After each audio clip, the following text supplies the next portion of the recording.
Hello welcome students, welcome to my YouTube channel. और आज हम यहाँ पर एक गॉस थ्योरम का एक और इम्पोर्टेंट एप्लीकेशन करने वाले हैं। वो एप्लीकेशन गॉस थ्योरम से रिलेटेड है। ठीक है, ये एप्लीकेशन हमारे पास थिन इनफाइनाइट प्लेन शीट को रिलेटेड है।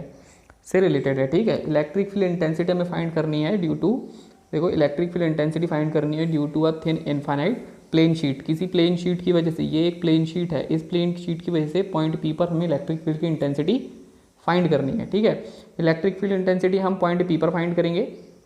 तो हम कंसीडर कर लेते हैं thin infinite plane sheet charge. एक हमने प्लेन शीट चार्ज यहाँ पर कंसीडर कर लिया है। ठीक है, ये प्लेन शीट चार्ज है जिस पर हमने चार्जेस प्लस प्लस प्लस बनाया हुआ है।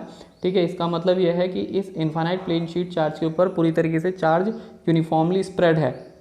कंसीडर करते हैं thin infinite plane sheet charge. Let कर लिया सिग्मा, इसकी सिग्मा क्या है, सरफेस चार्ज डेंसिटी है। ठीक है, सरफेस चार्ज डेंसिटी हम कैसे फाइंड करते थे, उसका फॉर्मूला यहाँ पर लिखा हुआ है, total charge upon ds। We have to calculate electric field intensity at any point p। Point p पर हमें इलेक्ट्रिक फील्ड इंटेंसिटी फाइंड करनी है due to this infinite plane sheet. ठीक है, ये प्लेन शीट जो है थिन है, बहुत ज़्यादा थिन प्लेन शीट है। इसका मतलब यह है कि अगर कोई प्लेन शीट थिन होती है तो उसके दोनों फेसेस को मिलाकर हम टोटल एक ही फेस मानते हैं। इसका मतलब ये इतनी ज़्यादा पतली है, इतनी ज़्यादा बारीक प्लेन शीट है कि जो चार्ज इसके एक फेस पर है वही चार्ज डेंसिटी दूसरे फेस पर भी होगी। तो इसका मतलब इसके दो लेयर नहीं है, ये कुल मिलाकर एक ही इसका हिस्सा है। ठीक है, एक ही साइड हम इसको लेट करेंगे, इमेजिन करेंगे। तो let sigma be the surface charge density. We have to calculate electric field intensity. हमें इलेक्ट्रिक फील्ड इंटेंसिटी फाइंड करना है एट एनी पॉइंट पी। किसी पॉइंट पी पर हमें इलेक्ट्रिक फील्ड इंटेंसिटी फाइंड करनी है।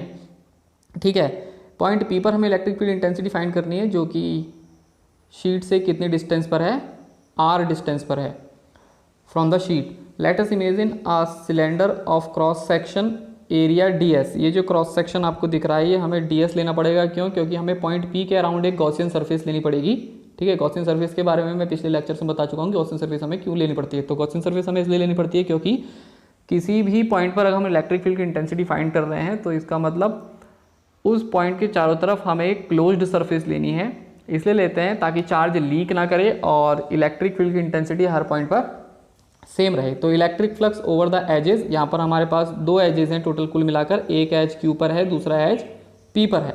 और सिलेंडर में और क्या होता है, देखो सिलेंडर में टोटल एक तो हमारे पास ये एजेस हैं, ये एजेस, और दूसरा कर्ड सरफेस एरियाज हैं। ठीक है, तो कर्ड सरफेस एरिया भी हमारे पास हैं, तो ये भी हमारे पास एजेस भी हैं और कर्ड सरफेस एरिया भी हैं। तो दोनों तरफ से हमें इलेक्ट्रिक फील्ड की इंटेंसिटी फाइंड करनी पड़ेगी क्योंकि जो फ्लक्स होगा वो दोनों हिस्सों से जाएगा। मतलब कि एजेस से भी जाएगा, एजेस ये वाले एजेस इनसे भी जाएगा, और ये कर्ड सरफेस एरिया से भी फ्लक्स निकलेगा। तो हमें देखना होगा कि किस तरफ से कितना फ्लक्स एनक्लोज्ड हो रहा है। ठीक है, तो हम सबसे पहले निकाल लें एजेस में। तो एजेस में टोटल फ्लक्स कितना है, 2 EDS। देखो 2 EDS क्यों लिया है, जो फ्लक्स होता है फाई इज इक्वल टू, वो तो हम लेते हैं EDS कॉस थीटा। ठीक है, EDS कॉस थीटा हम लेते हैं यहाँ पर।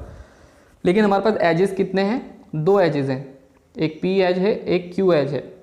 ठीक है, तो इसलिए हमने कितना ले लिया, 2 ले लिया, इसको 2 से मल्टीप्लाई कर 2 टाइम्स हो गया। अब कॉस थीटा, यहाँ पर थीटा की वैल्यू 0 डिग्री होगी क्योंकि एजेस में E और DS में क्या है, एंगल कितने का बन रहा है 0 डिग्री का बन रहा है। तो कॉस थीटा की वजह से कॉस 0 की वैल्यू कितनी हो जाएगी, 1 हो जाएगी। तो यहाँ पर हमारे पास टोटल कितना बचेगा, 2 EDS बचेगा बस। ठीक है, तो सिर्फ 2 EDS बचा।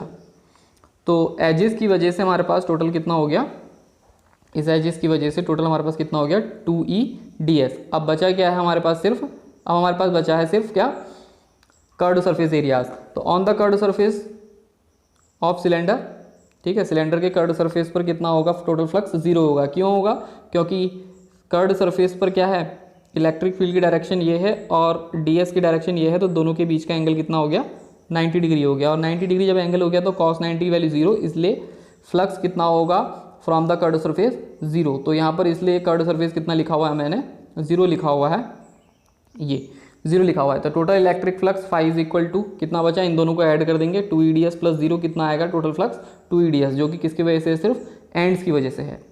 ठीक है, now charge enclosed by the cylinder, cylinder ने टोटल कितना चार्ज एनक्लोज किया हुआ है वो देखते हैं, ठीक है। Charge enclose by the cylinder यहाँ पर हम किससे फाइंड कर सकते हैं, टोटल चार्ज देखो यहाँ पर से निकाल सकते हैं हम, total charge is equal to sigma d S.